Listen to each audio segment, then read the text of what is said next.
Olá, meninos! Bom dia, boa tarde, boa noite. Não sei que horas vocês estão assistindo esse vídeo. Tudo bom, sexto ano? Olha só, a gente vai iniciar o capítulo 6 da página 92, tá?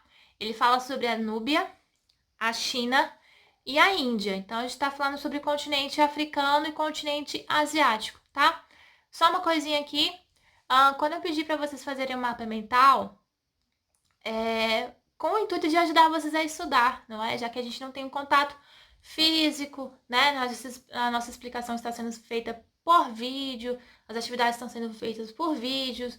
E resumo o mapa mental, senhores, ajuda ao estudo, não é?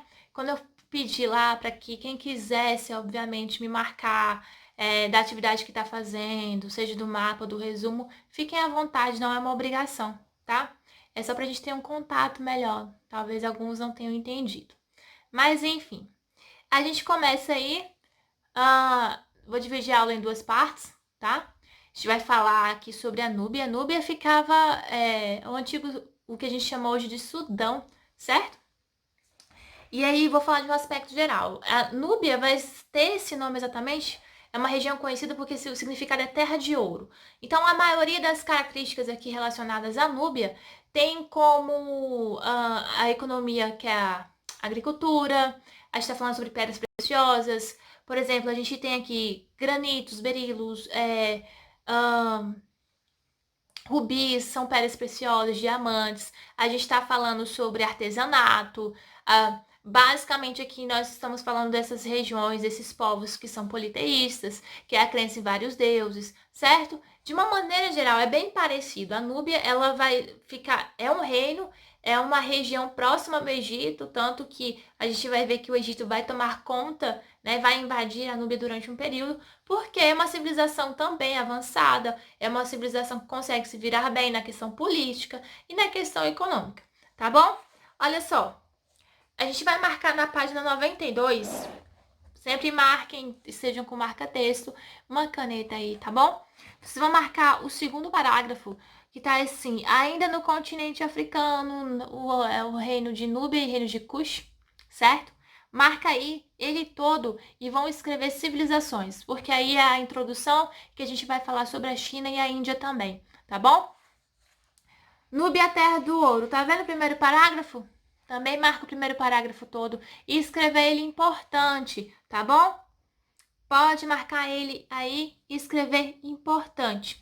Essa civilização, para quem não sabe, a gente está falando do continente africano, é um continente que a maioria da população é negra, tá? Então, alguns aspectos aqui, quando eu falo Egito, eu tô falando de faraós que eram negros. Quando eu tô falando aqui do reino de Cush, ou como os meus alunos chamavam ano passado de reino de Cuscuz, né? Pra gente lembrar na hora da prova, reino de Cuscuz, são faraós negros. E aí essa ideia de imperadores, faraós, é a ideia do que eu falei na última aula do Egito, que é de teocracia. O cara, ele exerce o poder político e ao mesmo tempo o poder religioso, tá? Ele é considerado um deus também. Então a gente tem que pensar nesses aspectos, porque é o continente africano que a gente está falando aqui, tá bom? Lá na página 93, como eu dei o início na aula, né, falando sobre o significado, vocês vão marcar aí, ó, a região recebeu o nome de Núbia, o que significa terra do ouro, tá? Marca ele todo e escreve características. Pode escrever características, tá? Uh, Núbia ficava perto, ou melhor, fica perto do deserto do Saara e bem próximo ao rio Nilo. Lembra que o rio Nilo é o centro de subsistência de várias regiões, dentre elas o próprio Egito.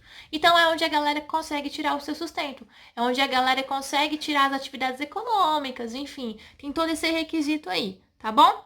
Vocês vão marcar agora o último parágrafo, que começa assim: entre as atividades econômicas, tá? Entre as atividades econômicas, podem marcar ele todo e escrever importante, tá?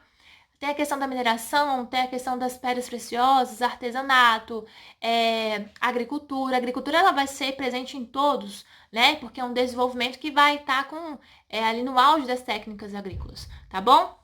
Beleza? Tranquilo? Olha, sempre falo para os alunos, sempre estou falando nos meus vídeos. Não tá entendendo? Volta o vídeo. Você tem a possibilidade de ver esse vídeo quantas vezes você quiser e achar necessário, tá? Então vamos lá. Continuando aí. Tá vendo o subtítulo A Núbia e o Egito? Tá vendo? Vocês vão marcar o último parágrafo que começa assim, ó. Contudo, tá vendo? Contudo, marca ele e escreve troca. Eu falei que a Núbia, que essa civilização aí, ela vai acabar se tornando parte do Egito, porque o Egito vai invadir. Porque ele vai ficar assim, tipo, como é que eu vou explicar pra vocês? Não é com inveja, mas ele vai querer ter domínio sobre várias civilizações, sobre vários povos, né? Enfim. E aí ele vai dominar para ter uma ascensão econômica, né? Tipo, para ter um auge econômico. E aí ele vai possibilitar o que a gente chama na história de trocas comerciais, trocas culturais, muita coisa que se vivia no Egito e que se vivia na Núbia, vão haver umas trocas, como a questão das divindades egípcias, que eu pedi para os senhores pesquisarem. Viu como os deuses do Egito são bem legais, se a gente for analisar, né? Tem uma historinha bacana que fala sobre Osíris, Isis, Seth, que eu falo, e Horus, né? Que eu até mencionei na última aula. Então, assim, esses aspectos, eles vão ser trocas entre Núbia e Egito, tá bom? É nesse sentido aí. Beleza? Uma coisa que é comum, que vai ser comum, isso de um aspecto geral aqui, a gente fala sobre a construção de pirâmides, palácios, que é como se fossem obras públicas, tá? Vamos pensar dessa maneira. São obras públicas que vão ser construídas como o bem da sociedade. A escrita também presente aqui, ela vai ser dos hieroglíficos. Lembra que os hieroglíficos são uma escrita que conta o início e o fim de uma história. Eu dei o exemplo sobre Tutankhamon, por exemplo. O início do reinado, do império dele, até o dia da sua morte. Tá bom? E a gente vai para a página 94. A página 94, ela fala sobre as atividades econômicas. Ó, cite algumas atividades econômicas dos trabalhadores da Núbia e explica a importância do rio Nilo para os núbios. Por que o rio Nilo é importante? Porque vem a subsistência, que é a questão da agricultura, certo? E quais as atividades que eu falei? Artesanato, mineração, a gente tem as pedras preciosas, a pecuária, certo? A gente tem a questão de artefatos, como cerâmicas, nesse sentido. Então, vocês têm que responder nesse sentido. Tudo que eu pedi para marcar também é uma forma de vocês estarem reforçando a ideia do que eu estou explicando, tá bom? Página 94 ainda. Aí tem o reino de Cush, ou o reino de Cuscuz, para vocês entenderem melhor. Marca aí ele todo, o primeiro parágrafo, entre os povos que faziam parte da Núbia, tá? São os Cuxitas, que assim eles vão ser chamados, que formaram o reino de Cush, que está em negrito aí. Marca ele todo e escreva contexto, tá? O reino de Cush. E aí foi o que eu falei para vocês. O reino de Cush, ou o reino aí, né, que eles vão chamar os Cuxitas, certo? A gente tá falando sobre os faraós negros, que na verdade vai ser grande maioria aqui, tá? Os faraós negros, eles vão exercer esse poder de divindade, poder político e poder religioso.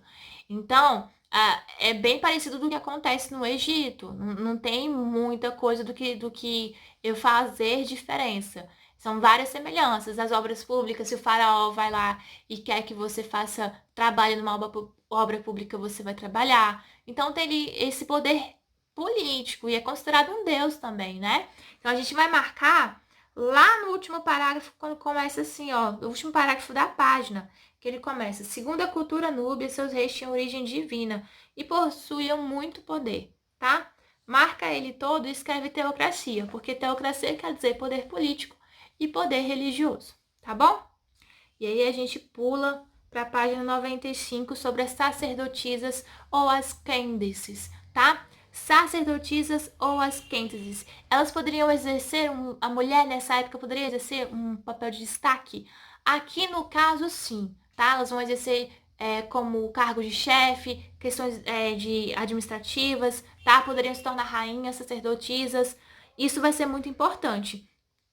Na questão de sacerdotisa, né? Sacerdotisa é aquela mulher que ela iria dedicar a sua vida à religião, mas ela não poderia se casar, tá? Ela vai ser de extrema importância nesses aspectos. Então, a gente vai marcar o primeiro parágrafo, que começa assim, ó. As mulheres também exerciam um papel importante. Marque ele todo e escrevam importante, tá bom? Vamos marcar o terceiro parágrafo, que começa assim: Para exercer a função de sacerdotisa, no entanto, as mulheres não podiam se casar. Elas vão ser consideradas esposas do deus Amon, tá? Marca ele todo e puxa uma setinha e escreve "se liga" nesse último parágrafo que eu acabei de fazer menção. O reino de Ashum. O reino de Ashum, vocês vão marcar aí o primeiro parágrafo. É outro grande império africano com as mesmas características do que eu fiz menção aqui. Não tem muito do que falar em diferença, são, na verdade, várias semelhanças. Vocês vão marcar o primeiro parágrafo todo, certo? O reino de Ashum hoje é o que a gente chama de Etiópia, tá? Que é lá no chifre da África, beleza? Marca ele aí e vão escrever importante também. Marcou ele? Ótimo. Marquem ele aí. De boa? Massa.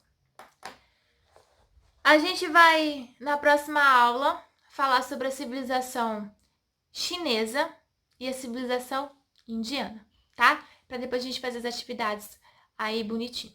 Beleza? Até a próxima.